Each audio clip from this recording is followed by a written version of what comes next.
This month's Where Did the Road Go is sponsored in part by Allison Cook and Super Inframan. Help us out by becoming a patron at wheredidtheroadgo.com. Transmission start. Welcome to Where Did the Road Go? Join us as we wander off the path and explore lost history, consciousness, the paranormal, unexplained mysteries, alternative thought, and much more. We are present on the web at wheredidtheroadgo.com. Now here is your host, Seriah.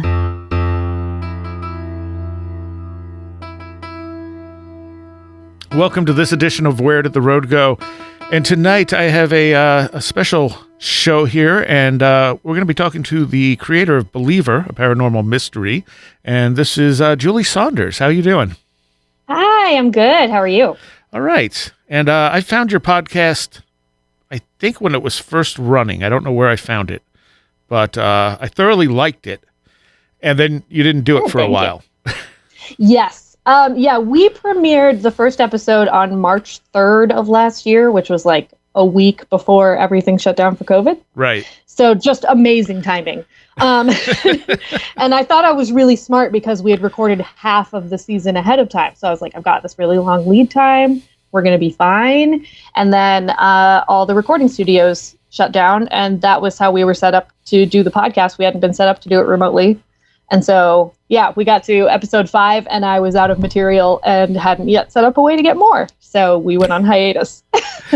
And you just started releasing new episodes. You have one new one out? Yes. There's one. Episode 6 just came out on Halloween. And then episode 7 comes out on November 16th. Okay. Is it every 2 weeks? Yeah, it's every other Tuesday usually, except for Halloween because it was Halloween. Right. And it is a fictional podcast. Yes. It's all fiction. It can feel it's interesting because like the lens for it is very personal. Like there's a lot that's like I grew up in rural Oregon, and so I pull a lot from myself. But it's it's all fictional. I was going to ask you how much of you is in the character. I think quite a lot. It's really interesting. My little brother told me he has a hard time listening to the show because he can tell what is true to our lives and what is not, and it's like distracting for him. But I think normally when I want to create a character, I think one of the easiest ways to do it is think of something about yourself you're a little uncomfortable with, and then exaggerate it, and then focus on it. So like I grew up very devout Mormon. I was for most of my life. I was very involved in the Mormon church. I went to BYU, and we were married in a temple, and like all kinds of things. And then I stopped believing in Mormonism, and now I have kind of a more open spiritual viewpoint on the world. But then I have this character, Laura Campbell, that I play in the show. She is someone who was a professional psychic for a long time, and she grew up believing that she was a medium and that she was in contact with her dead brother and that she was able to get these psychic visions. And she was a paranormal investigator, and then she stopped believing any of that was real. And in her case, she continued to be a psychic, like be a professional psychic, even though she knows or believes at least that nothing she's doing is real. Right. And she has ways that she kind of rationalizes that or thinks it's for the best. And so it's kind of she is much more on the like cynical debunker side of things. She doesn't think any of it's true. She just thinks that every bit of paranormal or spiritual belief is just a polite fiction we tell ourselves, and that maybe that's not the worst thing, but that doesn't mean that when she encounters people who really do believe in Bigfoot or aliens, she tends to think that they're just crazy. Right. Yeah, you also have a prequel there where she has a very intense paranormal experience as well. Yes. Yeah, there's a prequel episode where she and that was the first thing we tried to record remotely, and so that's why it's Laura and then Rose, who's her ex-girlfriend, who's kind of the person she's searching for all through the main series. And Laura is trapped underground in a cave for the whole episode, and Rose is elsewhere in a cabin, and there's like this dual split demonic entity that they're dealing with. Which was a beautiful idea. Yeah. So, I was like, how can I, if I can't find a way for them to sound like they're in the same place, how can I just make them never be in the same place? Was kind of the puzzle that I was working through on that.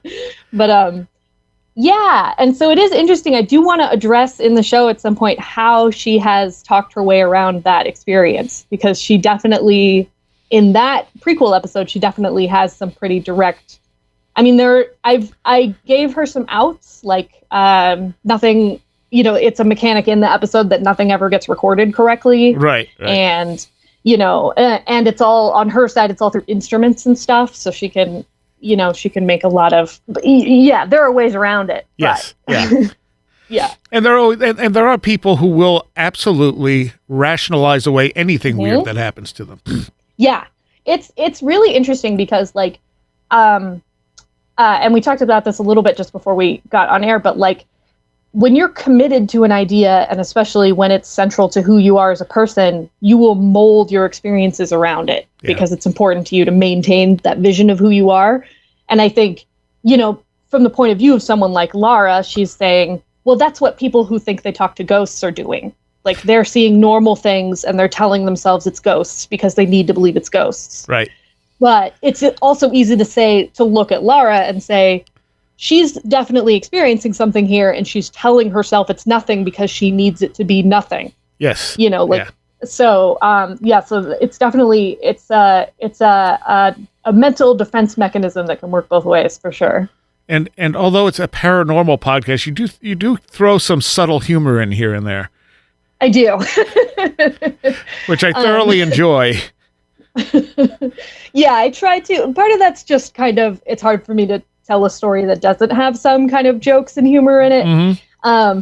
And some of it's a little intentional. I think that if you want to go for, I think that horror and comedy are kind of two sides of the same thing. Like they're both about understanding what someone expects to have happen and then finding a way to undercut it. Yeah.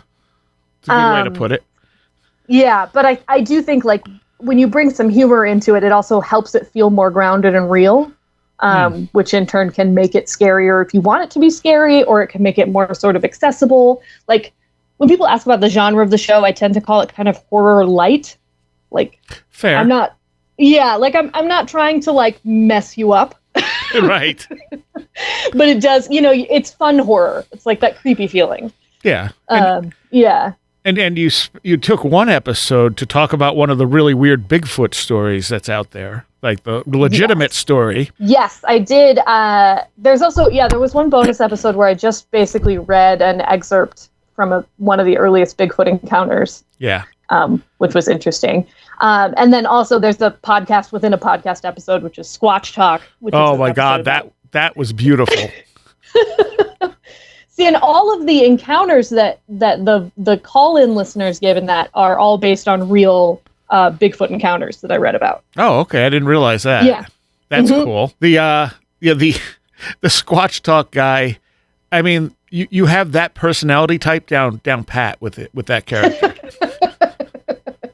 They have all the answers. Everything's explainable. They got it, Yeah, he's fun. He's based on a lot of first-person Bigfoot documentaries that I watched. Right. He understands what the grand unifying theory of the universe, which is Bigfoot, and he doesn't hesitate to let you know. So what when you're looking at this stuff, is Bigfoot one of the things you really like to look through, or is it mixed? I like Bigfoot. I grew up in Oregon, like rural Oregon, kind of the same area of Oregon that the show is based in. Though I put the show right in the middle of what's called the Oregon Bigfoot Highway, which is a section of Oregon where there's a lot of Bigfoot encounters. And I just remember a lot of jokes about Bigfoot growing up. And I remember when they were, when they started doing all the state quarters and they were talking about what should be on each of the quarters, one of the big pitches for Oregon was a Bigfoot. So it's always been something like I've kind of enjoyed as just like a funny bit of local mythology, you know? Yeah. But then it is interesting once you get more into it and learn more about, you know, and see what experiencers have to say or sightings are all about. Like, it's a very, I mean, I think a lot of paranormal phenomena is like this. It's very varied, but like Bigfoot also, because it's something that has such, you know, I didn't realize growing up that it actually has indigenous roots. Oh yeah. And we just did I just did an episode with the Historical Natives, which is another podcast where I aired like a shortened version of their episode on Sasquatch. And it was like really interesting, where there's kind of a similar figure that's like a forest spirit kind of. Yeah. Most indigenous tribes consider Bigfoot to be a spirit. Yeah. And it's worldwide. I mean, ancient cultures across the world recognize some kind of Bigfoot creature. I mean, they don't call it Bigfoot, obviously, but yeah, I mean, even like the Bible, like the Old Testament, references giants. Yes, in like ancient times, and like that's and then like yetis and there's you can find like versions of it or something. It's a thing that seems to come from somewhere, you know. Yeah, it's like flood myths. It's something that's like deeply embedded in our history somewhere. Mm-hmm. Mm-hmm. It seems like there's something to it, but that doesn't necessarily tell us what it is. Yeah, exactly. Like, it's unclear if it's just some sort of ancient inherited memory from before our version of hominid was the main one, or if there's actually something that people have or continue to encounter. And the thing is with, you know, the people who believe it's a flesh and blood creature, I mean, when you're talking about the Himalayas or you're talking about, you know, the Pacific forests of the Pacific Northwest, well, that's a pretty big area. But when you're talking about like New Jersey sightings or your Ohio, it's kind of like, I have a hard time thinking there's an undiscovered ape in New Jersey. Yeah, I have a tough time with a lot of the encounters because some of the common threads are like, they're very, very short, which to me tells me your eye can see just about anything in, you know, under 10 seconds, and you'll construct it into what you thought you saw. Sure. You know, and as a flesh and blood creature, just because there was something I was listening to once and they were talking about that their big issue is they've never found Bigfoot scat. Yeah. And I was like, that's actually a really good point. Like that all other animals leave some sort of specific biological remains behind them. So it's interesting that this one wouldn't. Yeah. Unless it's like a more spiritual creature or transdimensional or, you know, something where it doesn't obey like the normal animal laws. Yeah, and the fact that we've never found a body too. I mean, I've asked, you know, flesh and blood researchers, when I hit them with that question, that's the one that always stops them, and they're like, well, you know. Yeah, it's like when I was a kid, I remember seeing, you know, Weekly World News. Yeah. I remember seeing those headlines all the time at the checkout stand, and when I was a kid, and there was one that was like, they found a Bigfoot body, and I like bought it, and I was super into it, and then now I look back at it and I'm like, that's pretty much just like costumes somebody took pictures of on the table, but okay. I think that just relaunched. Weekly World News? Yeah, Project Archivist just interviewed the guy who started it, and I think he said that they just relaunched it as well. Oh, good. I've been wondering what that boy is up to. Yeah, that's exactly one of the topics they talk about. But so with your show, you have sort of the ghost thing, demonic entity thing going on in the one episode, and you have the Bigfoot thing. Obviously, you have cults. The cult twist was nice, and then you have this other thing that you haven't really defined yet. And so you see, there's a lot of stuff out there, and you have I love when the character, especially the Squatch guy, when she brings something up to him that he doesn't want to think about, and he just like continues talking like you hadn't said anything. Yeah, he just cannot cope with like there's certain pieces of information that just don't penetrate his brain. Yeah, and it's hilarious to me. Yeah, we do find there are some explanations, or at least what she thinks are explanations, sort of coming that sort of start to tie things together. I don't know how spoilery or ahead I want to be. Yeah, don't spoil anything. Okay. Let people go and listen. Yeah. So yeah, I did try to come up with, a sort of a backdrop phenomenon that could maybe explain sort of the variety of things that people are experiencing in that town. Mm-hmm. And it sort of goes back to that idea of, there's the thing that happened and there's the way you interpreted the thing that happened. Right. And those can be completely separate things. Yes. And it doesn't mean that your interpretation or your experience wasn't valid. But it does mean that one thing can translate into different experiences for a large number of people. Yes. And I think that's kind of an idea that I'm exploring through this season. And so I try to find a root cause for all of it, but we'll see if it feels plausible for people or not. One of the things you mentioned was the main character having this sort of afterlife communication with her brother. We won't get into the details, but the way you kind of present that and continue on with it becomes almost synchronistic rather than paranormal. But at the same, and you ask some really good questions with it, and that type of stuff does actually happen. And where you have to sit there and go, okay, does it mean any less because there's a practical explanation because it was so synchronistic? Yeah, I think that is also a really interesting question that I try to kind of get into in the show. Is like, if it means something to you, like, does the lesson that you took away from it mean less? Right. If the experience wasn't what you thought it was? And if it was important for you, like in the very first episodes, this is not a spoiler, but in the very first episode, you see her kind of at work and she's talking with a woman who thinks she's being visited by a ghost at night. Right. And Lara thinks she's just experiencing vivid dreams and sleep paralysis. Mm-hmm. But Lara basically says, I'm going to tell her it's a ghost because she's more likely to do what she needs to do for herself if she believes she's doing it for a ghost than if I tell her none of this is real and she's just overstressed. Right. And I think that's on the one hand, that's very cynical, but on the other hand, I think that's also true.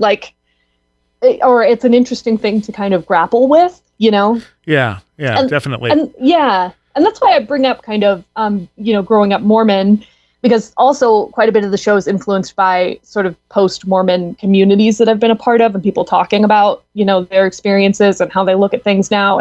And there is often that kind of question of like, I had all of these deeply meaningful spiritual experiences and I no longer believe that those came from God, because a lot of people that leave Mormonism become atheists. And it's like, well, what do I do with that now? Like, does it still matter? Is it still important to me? Or was I just an idiot at the time and I should not pay attention to that at all, And it's unfortunate that's the dichotomy a lot of people have. It's like, I either have to be religious or atheist. And it's like, well, there's a middle ground in there where you don't have to follow the dogma, but you're open to the fact that there's things we can't explain. Yeah, I completely agree.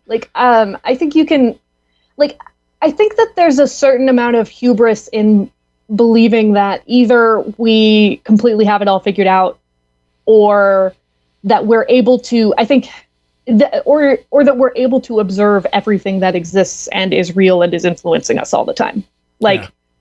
Just the idea that, because I know a lot of people that, they become staunch atheists, and then it's very based on this idea of like, well, God is not an observable phenomena. Like, it's not something that you can record scientifically. Right.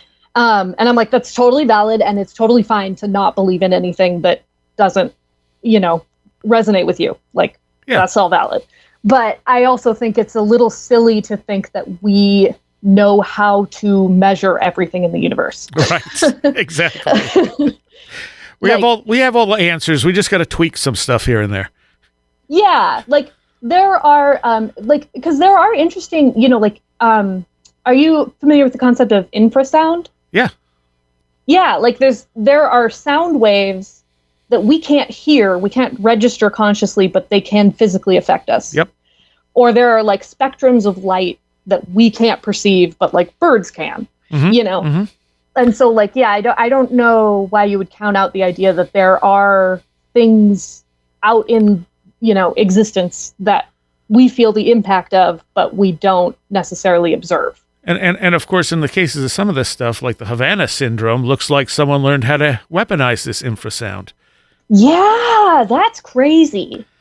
So, and I've had a theory I've been playing with. John Keel had pointed out that a lot of this phenomena seems to start out from I think he said ultraviolet and then kind of drift off toward the infrared, especially with UFOs and stuff. And I was listening to someone talk about how he was trying to take photographs of some military aircraft that they were, you know, just doing test runs on. And he said, well, every time I took a photo, it was blurry. And then I realized, oh, they're bathed in infrared light. And so I started Wait, that can do that? Yeah. So apparently infrared light can actually destroy cameras if it's pointed at it in the right way. Whoa. Yeah. Yeah. So like they're the protesters in Taiwan, one of the things they were doing is they were wearing infrared lights on the lower side of caps of the brim of their caps because it would screw up the facial recognition. Yeah, I saw that's interesting. I didn't see the infrared light ones, but I've seen a lot of different like masks or like even like makeups that just because the angles are wrong, it messes up. So like the cameras. That makes me wonder, like, if Keel was onto something with that, and the reason we can't get good pictures of it is because our cameras aren't able to take a picture of what's actually there because the light spectrum's wrong. Yeah, no, I think that makes a lot of sense. Like, I think especially when you think about aliens, I don't know why we would assume that they would be fundamentally like we are. Right. Like, you know, so yeah, like of course they would use, like, maybe they can perceive different types of light or you know, I one of the episodes of the show is written from the perspective of Lara's dog, yes, whose name is Soda Pop. And that was really interesting because one of the things I got to think about a lot when writing that little series of episodes is, how does a dog perceive the world? And that's another thing where, like, dogs are aware of a lot of things that we aren't. Yeah. And like there are things like, for example, there are dogs that can alert to when someone is going to have a seizure. Mm-hmm. And they can do it before any of the instruments we have can, and nobody knows why. Yeah. Like, we don't know if they're smelling something or they're sensing something, or, you know, if there's this whole world of like pheromones, or, you know, or what's going on there, or like how there are dogs that can smell cancer. Yeah. Like there was like you know, I don't know. Well, Rupert Sheldrake had done a whole study on whether or not dogs knew if their owners were coming home. And he did this very scientifically and well over the chance the dogs generally knew when their owners were coming home, no matter what they tried to do to mix it up. Huh. Yeah, so it wasn't just like a time of day thing. Right, it was like, right. Yeah. And they would know, like, as soon as they were headed home. It's not like they were close enough where they heard their car or something like that. The person would leave work at a random time, and the dog would be like, oh, they're coming home, you know? Yeah, I for a while I was working from home, and my husband was working at the office, and he worked kind of erratic hours, and we didn't have street parking available outside of our apartment, so he was always parked like a couple blocks away. It was a great apartment. Anyway. And I always knew when he was coming home because the dogs would suddenly get off the couch and run over to the door. And it was often like before he had started walking down our street. So I was like, either they can hear really far or they know something. Yeah, they're picking up on something we're not. Yeah. Yeah, so you did the Soda Pop episodes, and when I saw those come up, I was kind of skeptical. I'm like, these are just going to be some cutesy little, you know, and they're really, really well done. They're funny. Thank you. And they fill in some of the story. I was really entertained by them. Yeah, I'm working on another one that'll fill in for the second half of the episode, but it's probably going to be a Patreon-only release. So we'll see. Because they're really fun to do, like, and I really did try to have them, because I mean, part of it was when I thought it through, I was like, well, if like probably a dog would be able to sense or encounter more of the things that are going on in this town than the humans would. So it was kind of hard to come up with a Soda Pop story where he wouldn't have to add to the mythology a little bit. Yeah. So it was fun to come at it from that direction. I referenced, I was telling you about it before, but there's a show called the Lost Cat podcast. It's a kind of a horror paranormal podcast, and it's very surreal. And they're just kind of these stories this guy is telling about what happened. Like the premise of the show is that this man's cat goes missing, and he goes to find his cat, and he lives in a surreal, strange world. And so all of his adventures, every time he goes to find his cat, he finds something else. But in the most recent season, he did a series of episodes that were from the cat's point of view. And one of them is like, it's a pretty classic, like kids at a lake slasher, but it's like the cat is watching it all happen. I thought it was so interesting. And so I'm not going to say I copied what he did, because for one thing, a cat's point of view is very different from a dog's point of view. Sure. Like part of what makes those so interesting is that the cat really thinks like a cat. So like it just doesn't have a lot of sympathy for the humans. Right. Because they're not that cat's humans anyway. And they're just kind of like, oh, this one's dead. Okay. But which I was like, okay, a dog is a little more, well, especially my dog, because Soda Pop's very much based on my dog Archie, and he's a very sensitive boy. But yeah, that was an interesting kind of like, I really like to be involved with other audio drama podcasts, because there are so many people doing so much interesting storytelling. Yeah. And it really helps you kind of ask questions about your own work too. Yeah, I've wanted to start one for a while, but I'm so overwhelmed that I haven't been able to do it. But it's a lot of work. Yeah, it is. Sometimes we joke about being in podcast communities and people who do more kind of interview style podcasts. You know, occasionally people will post in a podcast community like, how much editing do you guys do? And someone will respond and they'll be like, if I spend more than an hour editing, that's too much. And it's like every audio drama producer is just weeping. Yeah. Like and that's the thing. I mean, I've done a few films, and like the editing is just, it takes forever. Yeah. And when you're just working with audio, I mean, I've done audio editing for those, but I also have the video to work with. When you're just working with audio, it makes it a lot harder, because the sound has to convey what's going on in the right way. Yeah, it's very hard to do. Like, I was originally going to do my show with no narration, and I just didn't have the budget for it. Yeah. Because, to sound design without that, you either need characters who are constantly saying things to each other like, "Why, Jim? Why do you have that gun in your hand?" Right. Or you need really sophisticated sound design. And like I did most of it myself, and I'm self-taught. So I was kind of like, I can try to meet in the middle here, but that's kind of the best I can do. 'Cause you really have to think about not just how things sound, but how people think that things sound. Yes.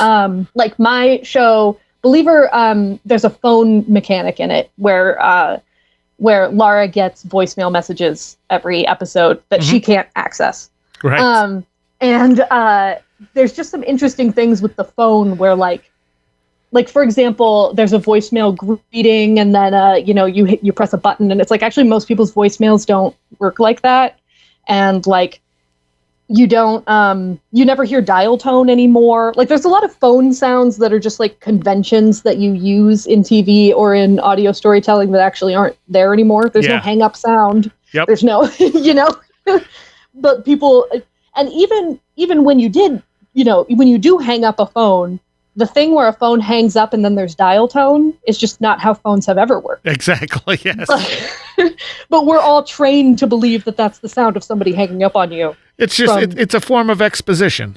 Yeah, exactly. So it's something sometimes when I get together with people who really do sound design, they're like, oh yeah, you have to think about like, because I also am like, I'm going to record the authentic sound of what this is. And sometimes I do that and I'm like, that doesn't sound like anything. Right. Like, yeah. Yeah, and so I have to go find something. And so this is the first time you've done a podcast, right? Mm-hmm. Yes. Okay. Yeah, the sound design thing, I find the thing that's happening with podcasting now, especially with the audio dramas, is that you have these bigger companies jumping in. Yes. And they're doing this with tons of money, big named actors, and just sound design that's beyond anything an independent person is going to be able to do. Mm-hmm. But I also find that half the time I don't know what the hell's going on. Yeah, I do think that's an issue when you have audio dramas that are made by people who have mostly only done video, like yes. who have mostly either done like TV or film. There are a couple of shows I know of where like they'll rely too much on the sound design to get you through complicated action, and it's like I don't understand what just happened. Yeah. And part of that is because, like in audio, you have to pace it differently and you have to kind of prioritize what sounds people hear when, because they don't have the visual cue to help them understand what's going on. And like, if you're not used to thinking audio first, that's really hard to do. And if you are used to thinking audio first, it's also really hard to do. So, and I worry that this is, because these big companies have all this money to throw at it, some of the stories aren't as good. They have a little more of a generic ring to them a lot of times, and it's pushing out independent people who are making the really interesting stuff.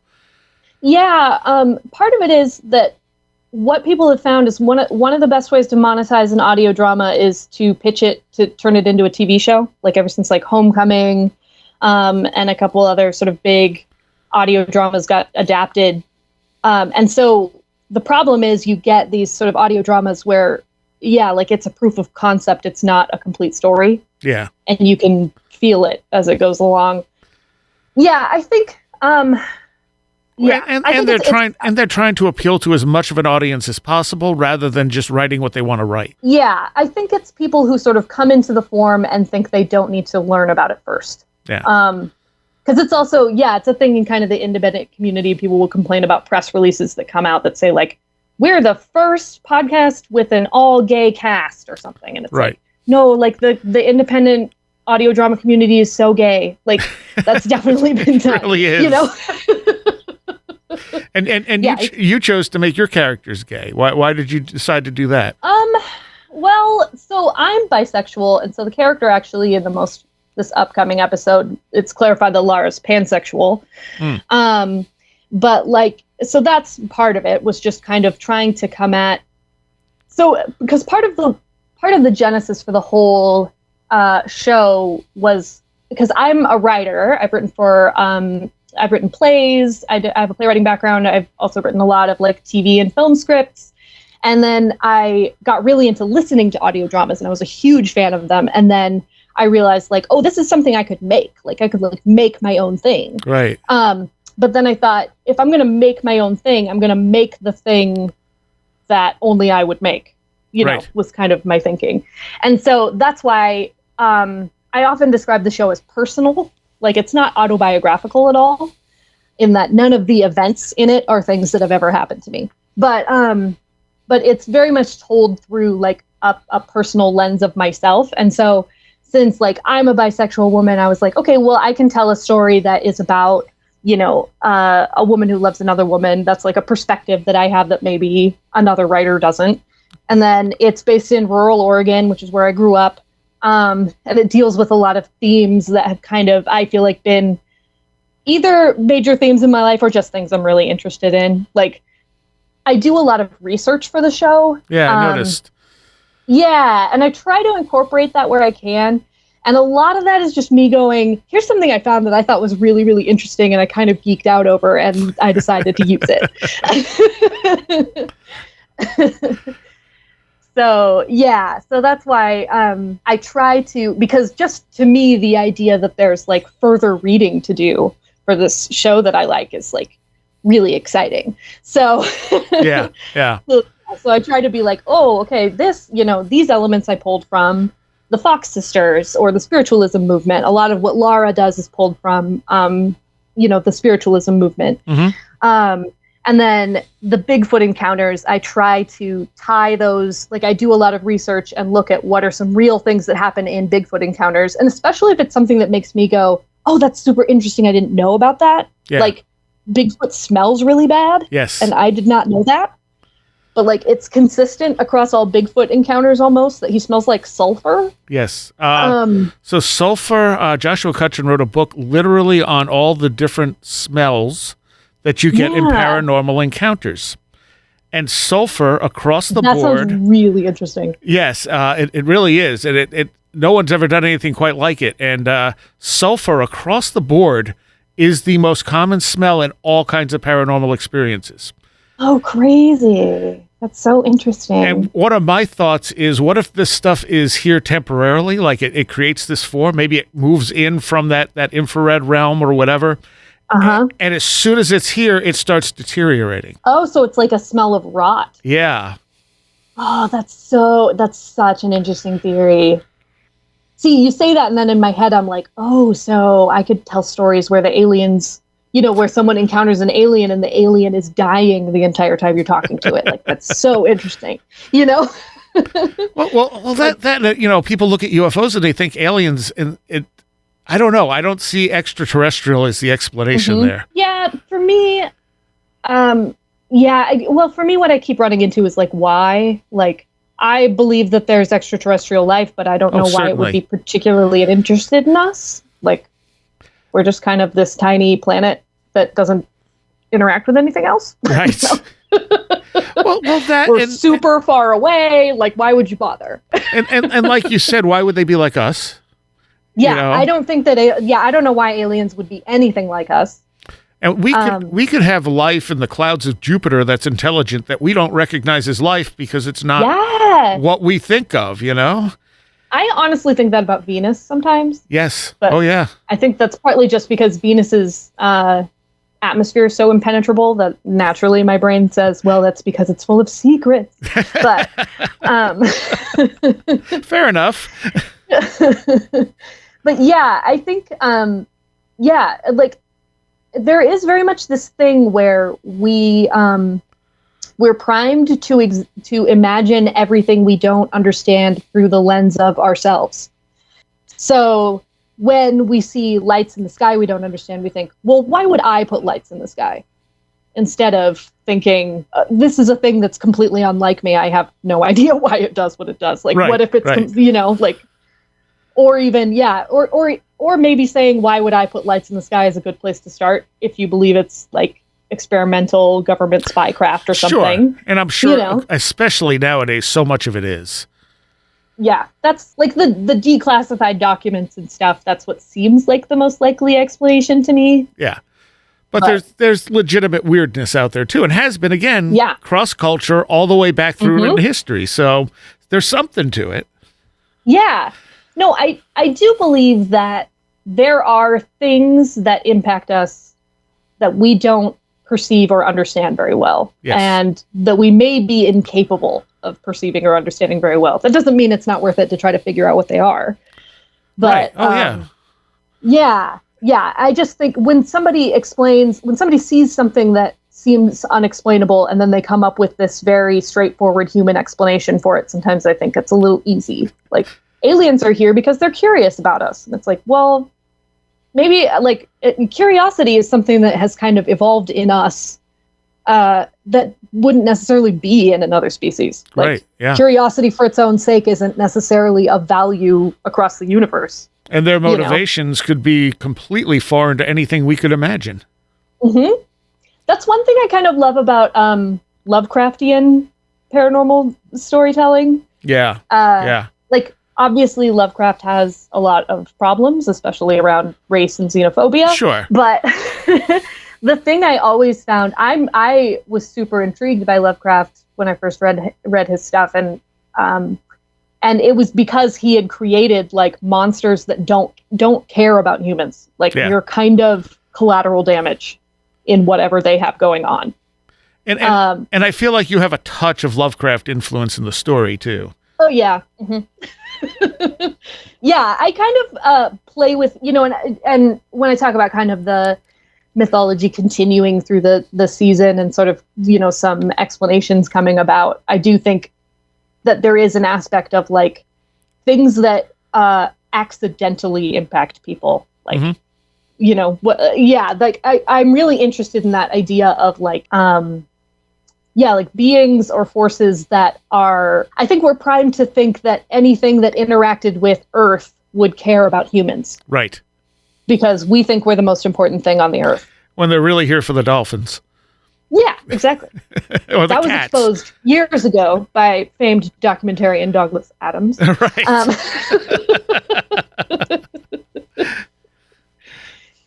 No, yeah, it's you know, it even comes up in kind of like climate change debates where people will say, well, the Earth will be fine either way because the Earth is not humanity. The question is, will we be okay?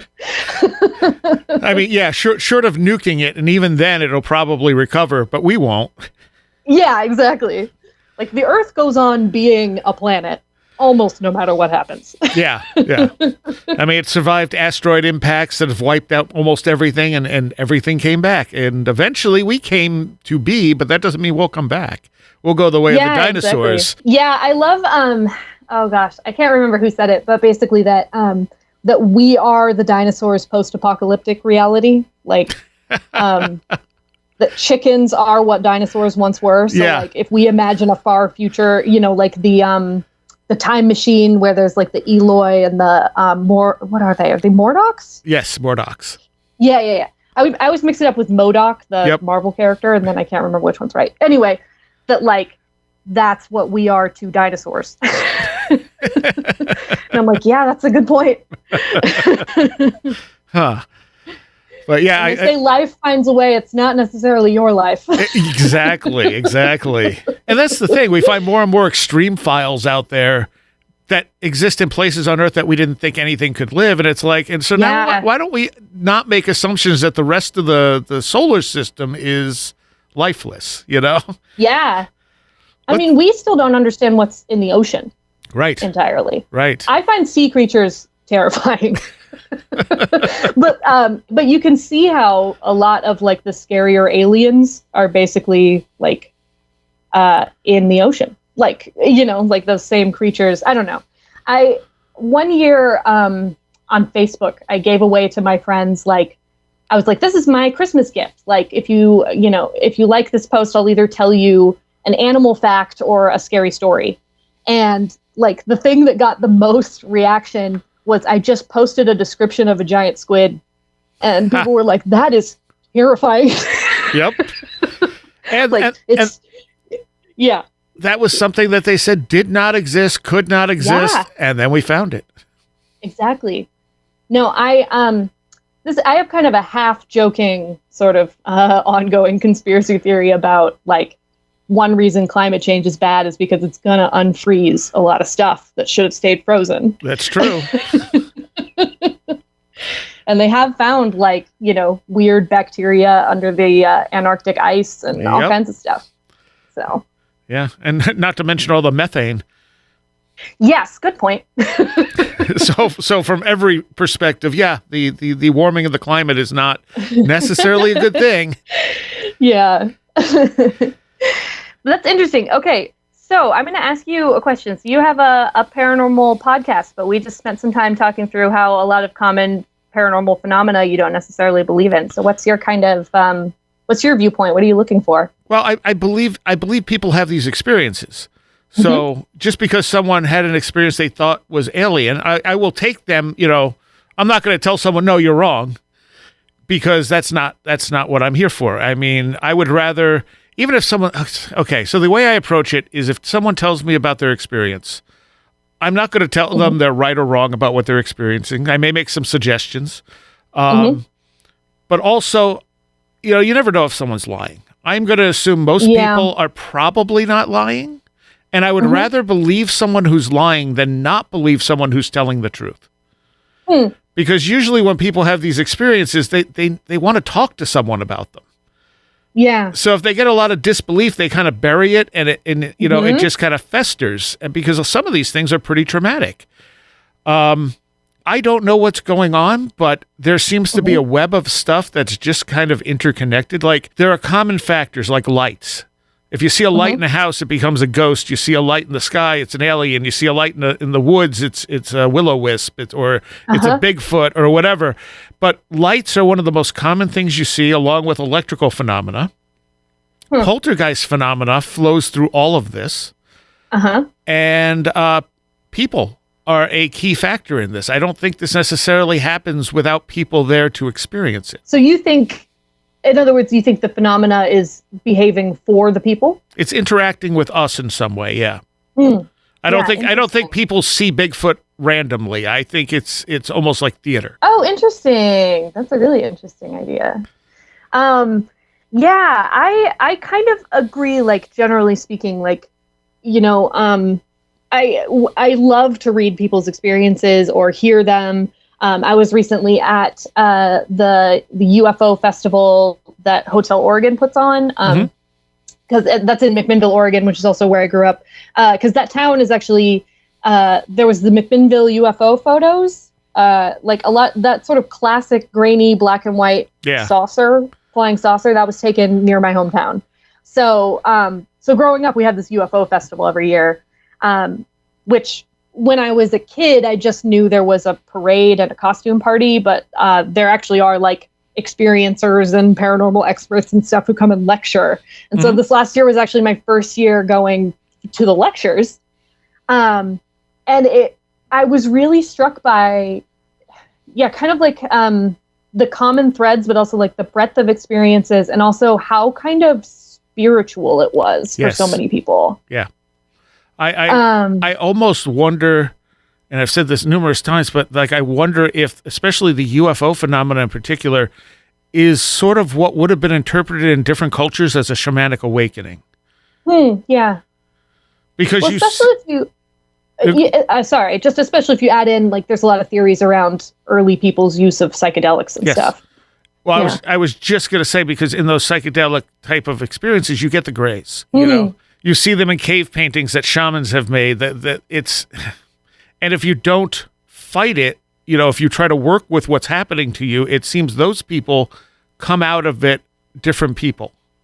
You know, and there's a lot to that, but I really wonder if this is the modern equivalent of a shamanic awakening for people, and we just don't understand what's happening.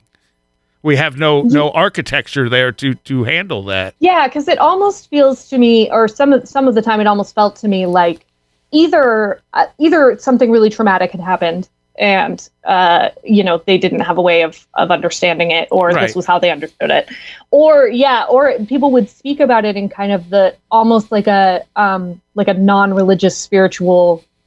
Yeah, like if you had, you know, because like for me, I grew up very religious, and it's also a very kind of, you're encouraged to sort of have spiritual experiences, you know? And for me, the way a lot of people would talk about the way these experiences felt for them was very similar to how, like, we were encouraged to think about, like, encounters with, you know, God's spirit or having visions or, you know, things like that. Yeah.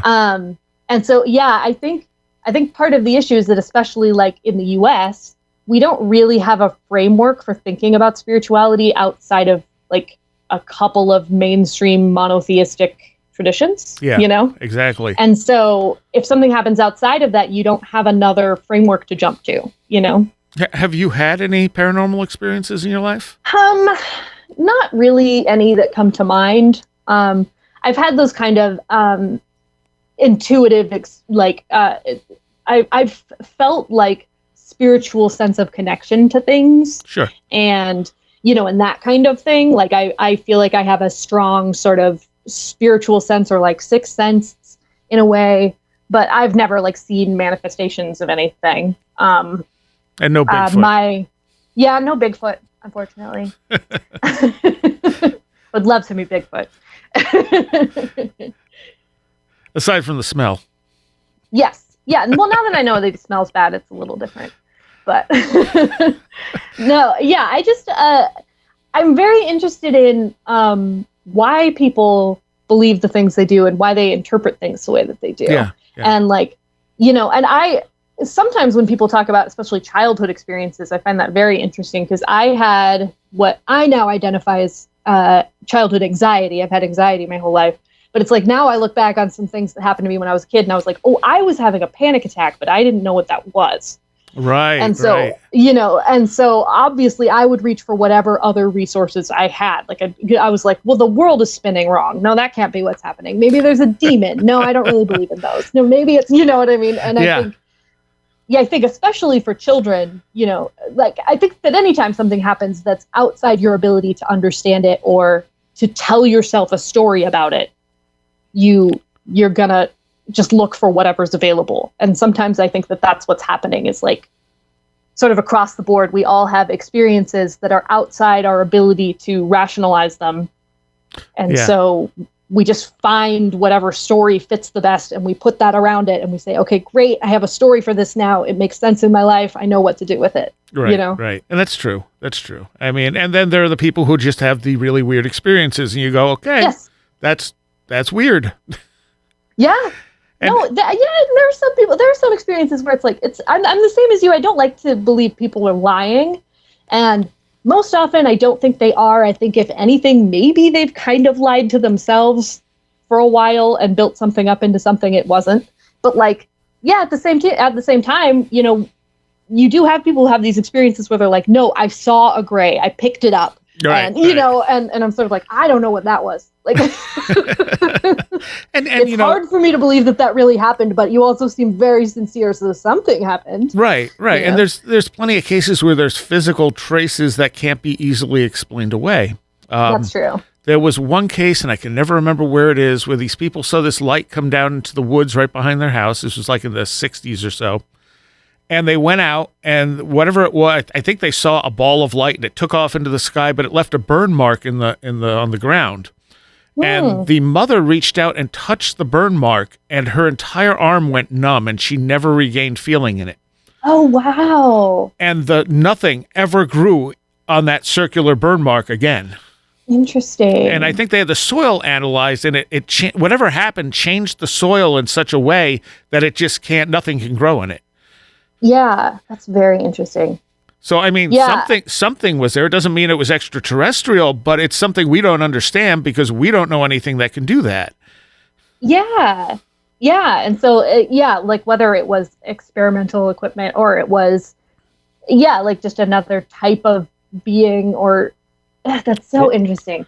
I was thinking, going back to like talking about doing like research for the show and kind of thinking about these ideas. And I'm realizing that like, I've been very interested for a long time in kind of and this sort of infuses through the show too. Like there's the prequel special that you mentioned where like Laura in the past has her experience. A lot of that was influenced by me reading about Aleister Crowley and his attempt to do the Abramelin ritual. Yeah. And I'm very interested in this period of time that was kind of like late 1800s, early 1900s, where people couldn't really tell the difference between magic and science. Oh yeah, absolutely. And that's when spiritualism happened, and that's when Jack Parsons, who ran the JPL, he, some of our greatest scientific thinkers were also kind of magicians. What we would now call, they were into like occult magic. Yep. Because there wasn't a big difference between those things for them. Well, Crowley would say that magic, at least his version of magic, had the goals of religion with the methodology of science. Mm-hmm. So he was trying to figure out what actually worked and why, and he was doing this in order to reach, a higher level of consciousness. Right. Yeah. He was trying to like summon the kings and dukes of hell, but even if that was sort of a metaphor. Yeah. I mean, he was the main goal was to reach his holy guardian angel, which was basically the idea of the higher self. Yeah, exactly. Well, yeah, and that, and a lot of that stuff is still around. Like, there's still versions of those, the Golden Dawn and some of the other... And Thelema and stuff like that, absolutely. Yeah. But yeah, it's interesting because, it was this time when everyone was using scientific principles and just kind of applying them to everything. Yes. Yeah. And... I don't know, like when we talk about things that influence us that we can't perceive, it's like when germ theory first, became mainstream, and how doctors initially were just so offended by the idea that they could be passing invisible germs to their patients. Yep. Because they knew they were clean people. Yep.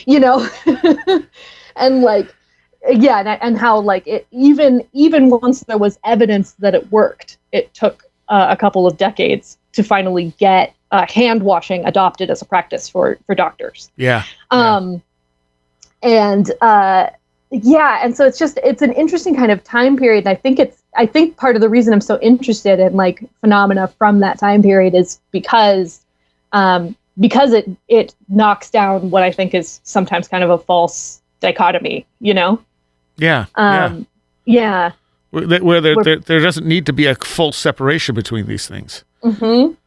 Yeah, it's very interesting. And that was something I really saw at the UFO festival, and a couple other times when I've talked to people who are who have been really involved in like paranormal research, is that you kind of have to be able to approach it from multiple angles. And if you're only looking at like what's observable and what's repeatable, or what you can sort of explain using current scientific frameworks, you're going to miss out on a lot of what's going on. Yeah. I mean, we can't explain consciousness based on current scientific understanding. So, yeah, honestly, if I really want to trip myself out, I think about how my brain can think about itself, and also how my brain can do things that it doesn't know it's doing. Yes, I find that very troubling.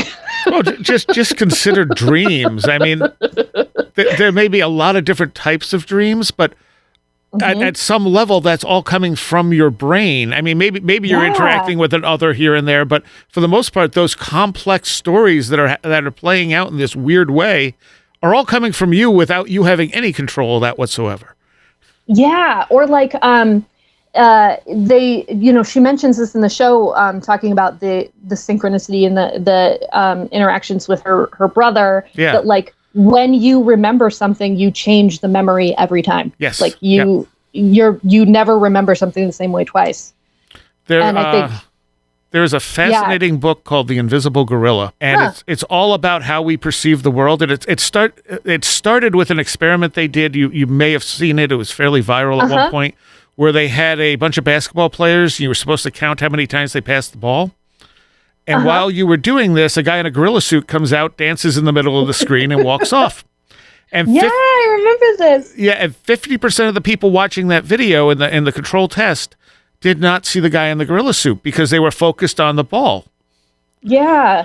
And so they start there. They show you all these different illusions that we have, that we think we're paying attention to things when we're not, and how memory is incredibly deceptive.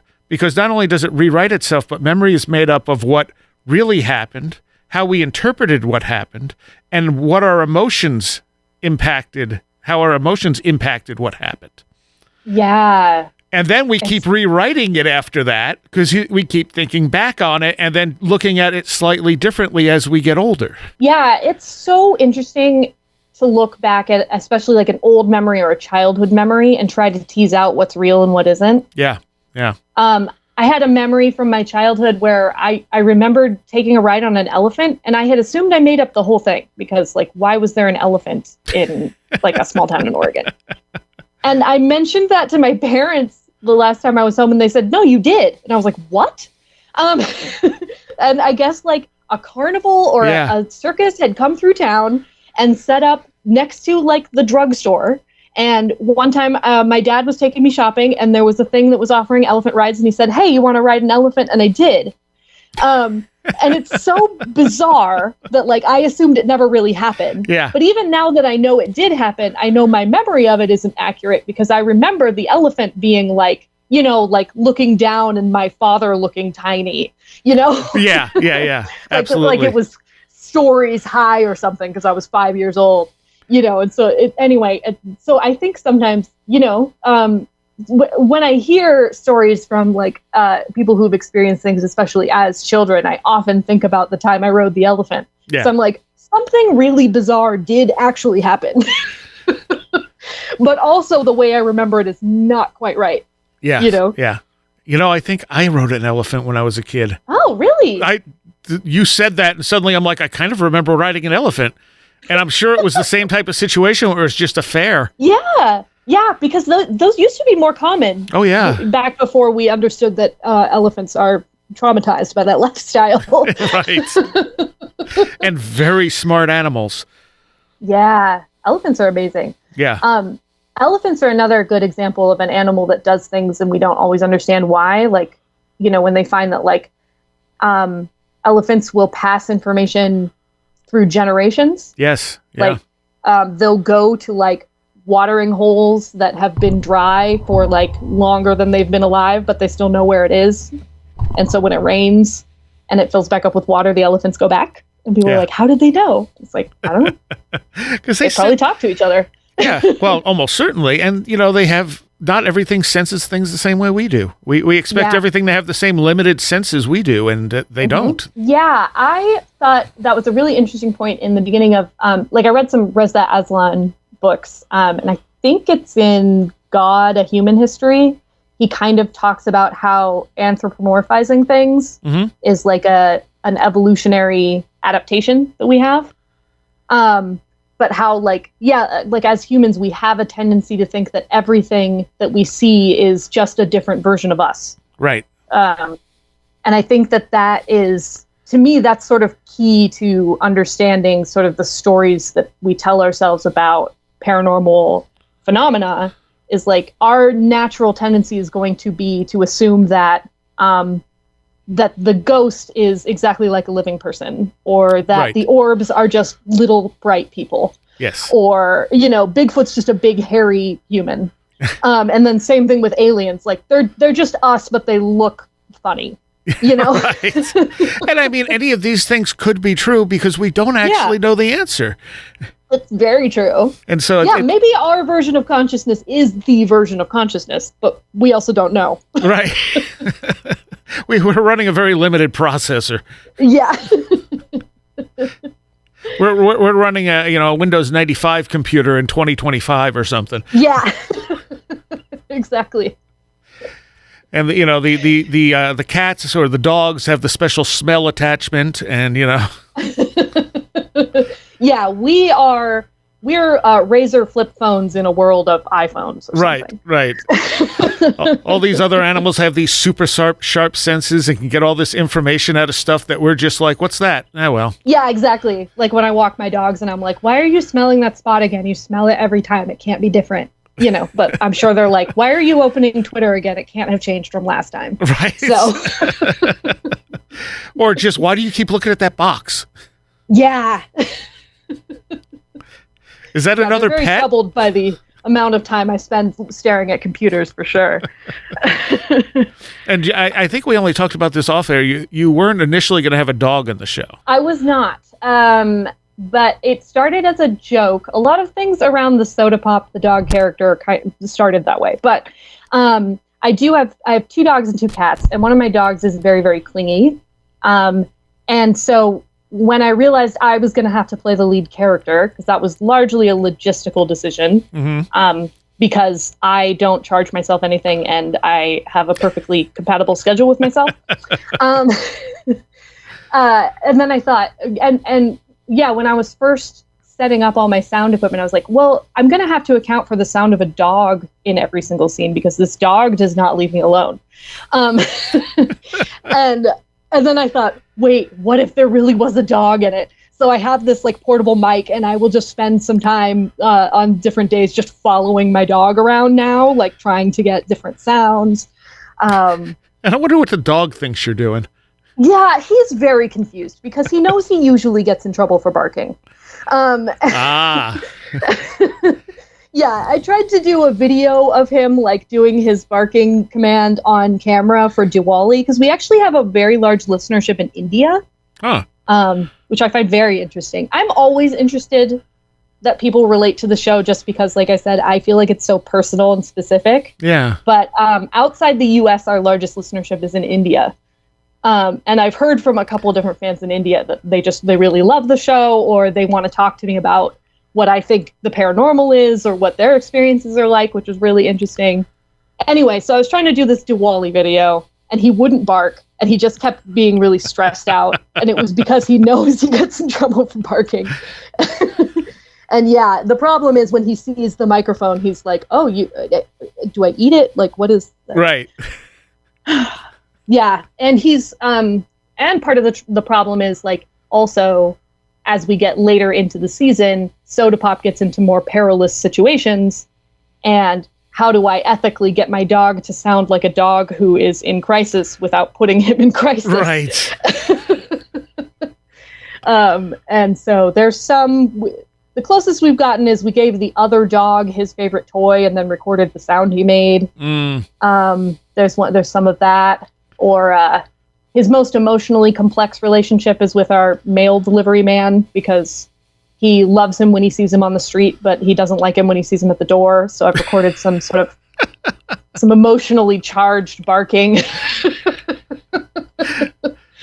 And yeah, it's interesting. Why Soda Pop? So I had someone ask me if he was named after the character Soda Pop from The Outsiders. And I was like, I wish, because that would have been very smart of me. But actually what happened was I was out with my husband somewhere and I said, I want to write Archie into the show, but I can't call him Archie. And then I said, I really like animals that have food names. And he said, Soda Pop. And then I laughed. And then I said, that's it. So that's why his name is Soda Pop, which is very disappointing. Nah, that's fine. I might retcon it to say he's named after the Rob Lowe Outsiders character. Yeah, there you go. Because it fits well. He's like this nice brother who is super loyal and, maybe not as educated as he could be, but he's always there for you. Yeah, yeah. Oh, well. What was the thing I was just going to ask you? Well, I find it, one of the things when you did the episode talking about the Bigfoot story, I was like, oh, this is someone who might actually be interested in this stuff, because I find so much that people who write about like fictional paranormal stories don't believe any of it. Yep. And I'm always like, why do you write about something that you look down on? Yeah. It did because I've tried to really to interact with people who really are kind of in the paranormal community, right? One of the things I'm thinking of between seasons is maybe having some sort of intermittent interviews with people who have studied either things that we touch on in the first season or that are going to come up in the second season. But when I approach people, it is always a little uncomfortable because I know I have to say, my show is fiction. Right. And then I know that their next thought is going to be, oh, she thinks I'm an idiot. Right. And I just feel bad. And it's like, yes, because on the one hand, I am going to take something that might be very personal to you and I'm going to twist it around and make it into a fictional version that sort of suits my own ends. But I think, for me, I have noticed that the show, it has quite a bit of crossover with people who are actually really into studying paranormal phenomena. And so I hope that means that comes across from me, that I don't have the contemptuous view on these things that maybe my lead character does at times. Right. And that part of why I decided to fictionalize these things is because they're so interesting to me. And so, you can take, and when you really study it too, you can find these really interesting details that make for better fiction too. Oh, absolutely. Like the smell of paranormal phenomena. I really want to read that book that you mentioned. It's fascinating. But just, all these little details and then acknowledging that what I'm doing is fiction and saying, I studied these things and I found these details and then I thought they said something interesting about people. And so now that's the story that I'm telling, know? What I love about fiction is it allows you to just kind of endlessly speculate. You don't have to back it up with anything. And, I don't think people realize the value in that. Oh, yeah. I mean, it does have to have some kind of internal consistency. Yes. Yeah. But you can just as long as you're I think the main thing is always the characters and taking it back to the people in your story. And if people are connected to them, then the rest of the world can just they'll just accept it for the most part, at least that's the way I am when I'm watching something, I'm not sitting there during the X-Files or something, or maybe X-Files is a bad example because I think they try to be a little more, I I don't know, their mythology gets a little more intricate. But like if I'm watching a show, I'm not thinking like, but demons aren't real, like during The Exorcist or something. I might be thinking, oh, it's really interesting because in the real Exorcist story, that this and this and this happened, and that's not in the movie. Isn't that interesting? Yep. But like, as far as the movie is concerned, I'm locked into these characters, and if you tell me something is really happening to them, I believe you. Well, even Wolf 359. They came up with such a really novel idea of alien life and intelligence in that. And I was just blown away by it. I'm like, you can't really present it as a serious thing, but as just a speculative idea, that's brilliant, Yeah.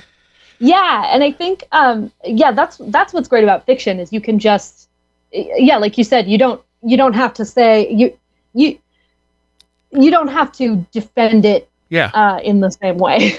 Exactly.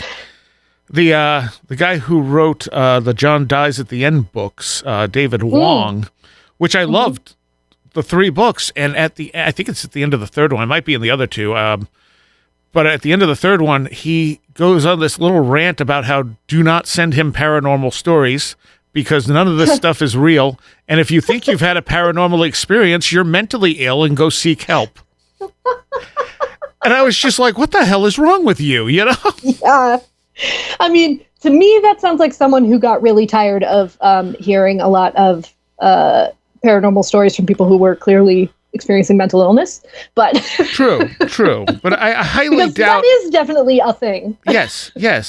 But I also highly doubt that everyone who contacted him was mentally ill. It sounds like he just had sort of this disdain for the paranormal, even though he was writing stories that were obviously very well fitted for the paranormal audience, Yeah. I do think I always question people who want to live in a world that they don't care for. Yeah. It's like we mentioned earlier with people, coming from other types of storytelling and trying to make an audio drama podcast and clearly not really understanding the form very well. Like, I'm just kind of like, if you're going to put all the time and effort and money into creating this, like, make sure you like it first. Right. That's one of the things, that I kind of say to people when they want to get into podcasting or doing an audio drama. I'm like, that's awesome. Listen to some first, find some that you really like, because you want to make sure, like, because, first of all, just on a practical level, those are your peers, and it's going to mean more if you know what they're doing and you like them. Yeah. But also, like, especially, for me as an independent producer, I'm not paid to do the show. I pay to do the show. Right. And I put so much time and energy into it. And if it wasn't something that I cared about, I think that would just be miserable. Oh, absolutely. That was part of how, starting out when I thought I want to make something and I was trying to think of what the right idea was. And honestly, I almost passed on doing something like Believer just because I thought maybe it wasn't as original as it could be. Because I was like, it's a story about like a debunker, and like this is kind of a thing, like this is in the genre. Yeah. But what it came down to was, well, what am I going to spend my time doing anyway, and what do I just think is really cool? Yeah. And I was like, well, I've listened to 40 horror podcasts, and I want another one, so I'll just make another one. And like, I want an excuse to read about Bigfoot and, and spiritualism and and how you summon demons. Like, I want a reason to know way too much about these things. So I will just create a story that lets me do that. And I think that's what makes it makes it automatically rewarding, I think that's also something that can come across to an audience, I hope. Yeah, it comes across very well. That's one of the reasons it stood out to me, because I'll usually add a handful of new podcasts, and most of them I barely get through an episode and go, I don't care about this. Mm-hmm. And yours, I was like, oh no, I really like this one. What is this one? Yay! And then, like I said, you did the actual Bigfoot encounter story, and I went, okay, and maybe this is someone who actually cares about this stuff, which makes it even cooler. Yeah, I had these grand ambitions at the beginning to always have, like, what the further reading is for each episode, like to have references and, like, other stuff. and it just was something I didn't end up having energy for. But it's coming later. So it's going to happen. And what other genre podcasts do you like? There are a lot. Let's see. The Magnus Archives is sort of the classic horror one. They just finished. Yeah. Or Old Gods of Appalachia. Yes. Super, super good. Those are both like single narrator. I think for shows like this one, I feel like Believer's got a lot in common with, if you want a completed one, because I know a lot of people don't like to listen to shows in progress. The Black Tapes is very much a spiritual predecessor to this show, I think. Or Unwell. Have you listened to Unwell? I didn't get into Unwell. That's the first one you've mentioned I didn't totally get into. Yeah. It takes some time because it's mostly a character story with some paranormal elements. Yeah. And then, there are some really, I think one of the things I love in audio is when people take it in this really kind of like surreal direction. So like the Lost Cat podcast that I mentioned, there's one called The Great Chameleon War. It's really bizarre, but it's this like surreal story about a time when giant chameleons tried to take over the earth. Or there's a show called Mabel, which is... I loved Mabel. Mabel's incredible. Mabel is one of those shows that if you're binging it, if you listen to too much in a row, you start to feel like something's wrong with your mind. Yes. The other one that does that to me is Archive 81. Yes, Archive 81 is incredible. What I love about Archive 81, too, is that they do really different things with each season. And I think that that's really ambitious and brave, and I really enjoy it. Sometimes I see people who are like, when people talk about it online, they're like, oh, season 2 is terrible, or like, oh, I only like season 3, or, Right.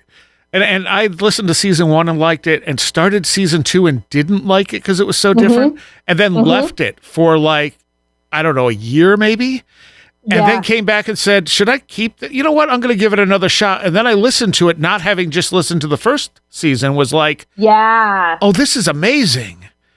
That Archive 81 season 2 does some of the smartest things or the most like interesting things with audio. Yes, absolutely. Where like they create new sounds for things, and they like it's fascinating. But it's very, very different from their season 1. So I understand. And that's a good example of people who don't believe in any of this stuff. Yeah. And I was kind of disappointed when I realized that. It's like, oh, you do this so well. Yeah. And I think it's okay to not believe in it and still just have fun with it. Oh, sure, absolutely. But it's the people that annoy me are the people who don't believe it and think it's stupid. And I'm just like, okay. Why are you doing it? Yeah. Like, why would you do this? There was someone, there was a screenwriting manager on Twitter who was complaining about people who think horror is easy, and that's why they send him horror scripts, because you can make horror movies for lower budget usually. Right. And still have them be effective. It's like Blair Witch and Paranormal Activity both sort of taught everybody that. Yes. Anyway, but he was like, please don't do this unless you love it. I can tell. Like, when you read it, you can tell. And I was like, yeah. and the thing about audio, too, is that you don't need to make believable visuals. Yeah. So you can go a lot further with that story. And because the thing is, sometimes the visuals ruin it. Yeah. There's a show called Tartarus that just recently came out, and they do really interesting monsters that are never physically described. Huh. Because it's an Antarctic research station, and she's a xenobiologist, and so it's basically like she's called in to like study these dangerous, potentially alien monsters. And all you usually get is sounds, and then someone will mention a line or two about what the monster can do. But they're so effective. There's one where she's being chased by one, and it's so scary. And like, you don't have to have any idea what it looks like for that to be like really effective. I think that's why horror works really well in audio. But there are other, there are some really good like comedies. For genre comedy, Mission to Zix is fantastic. It's science fiction and it's improvised. One of those. Yeah. but it's really well done. There's some another improvised one is the name is escaping me. Civilized is one of them. Yes, Civilized was the one I was gonna say. I love Civilized. Yeah, Civilized is a really good because with improvised podcasts, it can be a problem. But those are both shows that do it really, really well. I'm adding some of these as you're talking. This is one of the I love doing podcast recommendations. So anybody ever wants to reach out to me or the show, it's at Believer Pod on Twitter. I will love to recommend you podcasts. They don't have to be anything like my show. I don't care. I'm just a geek about it. So as far as your show goes, do you have a set story plan? Is there a beginning, middle, end type of thing, or are you kind of going with it as you go? I came into it with a set plan for several seasons. Mm-hmm. Mostly what I would kind of base them around. I was okay, first season is a Lovecraft Bigfoot thing, and I was and second season, I think I've mentioned this elsewhere, so it's not a big surprise, but I'm going to be drawing on a lot of Mothman prophecies stuff. Nice. Which I just realized I have a bizarre phobia of moths. And it did not occur to me that I was going to have to create show art. Do you make the art yourself? For the most part, or I'm getting to know more people who are graphic designers and stuff. My big thing is I feel really bad asking people to do things for me if I'm not going to pay them. So right. Yeah. So even though nobody on my show is paid well, they're usually paid something. And so, yeah, so I did a lot of the initial art myself. And now that I'm getting to know more people and getting more resources, we're working on that. But I'm I'm going to have to post stuff with moth wings on it. I really like the thumbnail for the Believer thing with the buck with the Bigfoot shadow behind it. Yeah, I love that. I found that on those were some stock images that I really put together. My husband helped me. My husband's an architect, but he's got a graphic design background, and his sister-in-law is a big graphic designer. She does medical informational design, but she has a medical nonprofit that is called Know Your Lemons. Anyway, shout out to Know Your Lemons. But it's a whole way of teaching about breast cancer through images of lemons. Interesting. So, anyway, yeah. But yeah, I made that show cover. That's probably the best graphic design work I'll ever do. Well, it definitely helped it stand out to me too. Believer doesn't say anything one way or the other, but the Bigfoot with the buck in the front, I'm all right, that looks weird. Yeah, and the big reason I added that subtitle, because it's Believer, a Paranormal Mystery, but I just always call it Believer. The big reason I added that subtitle was to make it more clear what it is. Yeah. And also because when I searched podcast titles, this is a tip for anybody out there starting podcasts, I did not find another fiction podcast called Believer, so I thought it was fine. And I forgot that there's this whole world of faith-based podcasts. Oh. And they all have some version of believe in their title. Yeah, that makes sense. So search in your own genre and do a general search. So that's why I added the Paranormal Mystery onto it, so that when people are in search engines, if they just want to put Believer Paranormal, it'll come up now. Gotcha. And they won't have to sift through, the True Believer podcast or whatever. So the second season is going to be the same characters, right? It's at least some of the same characters. Okay. It's set in a different place, and it's going to explore more of Laura's family. Oh, okay. So it's got her sibling Shane, who is non-binary, and then her mother. And it is, and it's got. I'm researching a lot of Mothman encounters and Skinwalker Ranch type stuff. Which is very popular at the moment. Yeah. But also really interesting. Oh, yeah, absolutely. And it's going to continue with some, but definitely, it's still the same main character. Some of the other characters from season 1 might pop back in, whichever ones survive. season 1. We'll see. But yeah, it's been interesting because I came at season 1 with a general idea of what I wanted the whole story to be. And then the pandemic happened and we went on hiatus. And during the hiatus, I got a chance to kind of reevaluate a lot of things. And it did end in a slightly different direction. And also working with the actors changed some things too. Like there were some characters that were going to disappear earlier than they do. Or weren't going to get resolved, but now they are. Gotcha. And things like that, or that got sort of larger arcs. So it's, I think that's pretty common. Like it changes as you go through it. And it'll be interesting to see what people think about where it ends up. But yeah, I try to at least have an idea of what the end of a story is before I start telling it.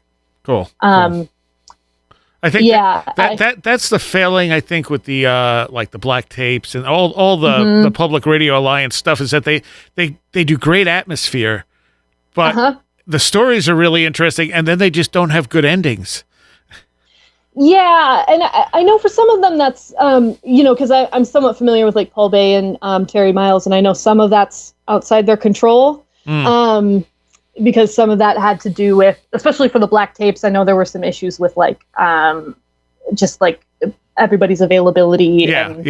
Some things that kind of happened there, and but yeah, I do think, especially for a lot, if you're starting your story with a question, you should know at least one answer to that question. Right. Or you're going to be in trouble. Because, sometimes, or for example, I've heard some of the writers for, Lost talk about how when they started that show, they had a very clear idea of how it was going to end. Yes. And what the mystery was going to be. And then what happened was they kept getting renewed for more seasons. Yes. And so they kept having to add things. Yeah, that's something most people don't know, that they did have a beginning, middle, end to it. And ABC kept going, no, they were like, we want 3 seasons. And ABC's like, no, we want 6. And they're like, okay. And then the writer's strike hit in the middle. Yeah. So I try not to be too hard on anybody who's like, it feels like it doesn't stick the landing. Yeah. I think Magnus Archives is a really good example of a show that had a very clear idea of its ending in the beginning and really sticks to that. The way that show sort of organically grows. Yes. Yeah.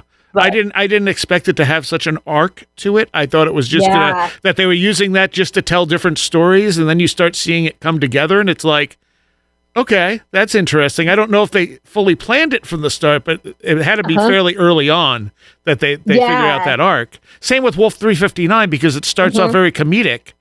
Yeah. But then you see this slowly gets darker, and they get this story arc, and they ended it beautifully. Well, and that show even, it started out being all told through, recordings. And then at some point they just dropped the mechanic. Yep. And Gabriel Urbina, he's awesome. I got to talk to him once, and a couple times, and he said basically, the way that happened was he wanted to get out of using that mechanic and couldn't figure out how. And somebody said, well, what if he just sets the recorder down and the show keeps going? Right. And he was like, okay. And that's literally how it happens. They never address it. Nor should they. It was fine the way it was. Changes.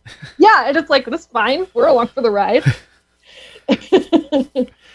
It wasn't so important that it hurt the story. Mm-hmm. Yeah, exactly. That would be another, if I were giving out tips to people creating their first sort of audio dramas, is you don't necessarily need a reason that you're hearing all these people. Right. On TV, we don't think, but who has the camera? Right. But if you're going to use that mechanic, there are definitely some people who use it really, really well. Yeah. The sort of found footage thing. And you have Within the Wires. Oh, Within the Wires is amazing at that. Yeah. Which it's okay, this is a narrative style that's never existed before. This is fascinating. Yeah. And they find new ways to explore it every season. The whole Night Vales Presents ecosystem of shows is so interesting. I think a lot of those guys came out of experimental theater. Yeah. And you can tell. Like it's, because the way they think about the form is really interesting. And again, not particularly interested in the paranormal. Yeah. I can't remember who I had on, one of the two main guys from the show. It was a while ago. And, I asked him if he had any weird experiences, and he related some creepy experiences just being in weird buildings and stuff like that, but said he'll buy UFO books and stuff like that just for ideas for the show. Yeah. Yeah, I try really hard to, I try not to do that. But he wasn't. Like, I know I'm going to use everything, but he also didn't seem super dismissive of it either. Yeah. It just seemed like it wasn't. He didn't necessarily believe or disbelieve. He wasn't interested in it other than as part of a story. He liked storytelling with it. Yeah. No, and I think that's valid. Yeah, absolutely. Like for some people, the paranormal is it's what fairy tales are to other people. Like it's just interesting story fodder. It tells you something about the people who tell those stories. Exactly. It's the folklore. Yeah. Yeah, exactly. So, all right. Where are the places people can find this? So the website for the show is believerpodcast.com. And then we are on also Facebook, Instagram, and Twitter at BelieverPod. I have made one TikTok video, but I do not endorse my TikTok page. Or you can email believerpod@gmail.com. We're in every podcast catcher that I know of as Believer, a Paranormal Mystery. If you have a podcast service and it doesn't come up, please let me know, because then I can submit it there. Yeah. And so season 1 is up to episode 6? Yeah, season 1 up through episode 6 is out now. Episode 7 is about to come out. The season is going to be 10 episodes long. Okay. So it'll be all wrapped up by the end of the year. And then we'll be moving into, there will be some bonus content, and then season 2 should be late next year, but I'm not announcing dates. That's so far away. I know. It's because it's a solo indie podcast, and it just takes forever. If you want to speed things up, you can always join our Patreon. I was just going to ask you about your Patreon. If I have more money, then I can do more things. And I can pay other people to do things instead of relying on me doing it. And what kind of stuff do people get from the Patreon? So Patreon subscribers get every episode early. They also get a discount on any merch. They get all the background production information. They're going to get some bonus episodes. And then as I roll out more of the information about like really getting into like the research that I've done, stuff like that, that's all going to go up on the Patreon. They're going to get, it's really interesting that your last episode was on, or the one that I listened to anyway, was on a ufology tarot. I'm going to have a post for the patrons soon about how I use tarot extensively to write the prequel. Really? Yeah, just as like a story generation device and a way to understand the characters. So if you want to learn about how I did that, that's going to be up on Patreon too. So yeah, it's all that kind of stuff. Okay, that's very cool. Yeah, it's a fun little community. I have promised some of them I'm going to write stories about them. Those haven't come up yet, but I'm going to continue doing that too. So. All right. Well, thank you for spending time with me. This was a fascinating conversation, and yeah, absolutely. This was lovely. And I honestly just love the podcast. So people go listen to it. Thank you so much. This show would not be possible without the help of our Patreons. And a special thanks to those of you pledging $10 or more: Allison Cook, Super Inframan, Andrew Nichols, Matthew Sproul, the 100th Monkey Project, a blue second generation MR2 drifting around a Japanese mountain, Christine, Patricia Gayaquinta, Alex Whitcomb, American Rambler, Andrew Maines, Barbara Fisher, Beverly Williamson, Big Boy Limina, Charles Davis, Charles in Florida, Land of the Crazy and Communicable, Christopher Ernst, Craig Cicernos, Craig Parmenter, Crystal Ann Compton, David Moore, Denise Sarek, Diane B., Diona Bidwell, Dominic O'Malley, Duffy Dowder, Edu Camahort, MTK, Eric Citron, Eric Todd, J. Otto Bullitt, Joanna Rojas, John W. Bracken, Carla Mahoney, Kevin Schreck, Kristen L., Linz Jackson K., Luke Osborne, Mark Brady, Matt in Delaware, Patricia W., Paul Jeffries, Ray Benedetto, Riker and Stark, Roger Gonzalez, Sam Sharon, Sedgder, Stone Wilderness, Taylor Bell, Thunderboy, Tyler H. Glimstead, Vincent Trewell, Walker, Will Gebhard, Will Powell, Ren Collier, Martina Saint, and Stephen D.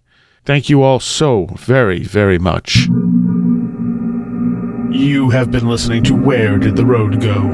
This show is made possible in part from our Patreons, and we thank you and everyone listening for helping us continue this exploration of the strange. You can always find everything Where Did the Road Go related at www.wheredidtheroadgo.com. And thank you so much for your support.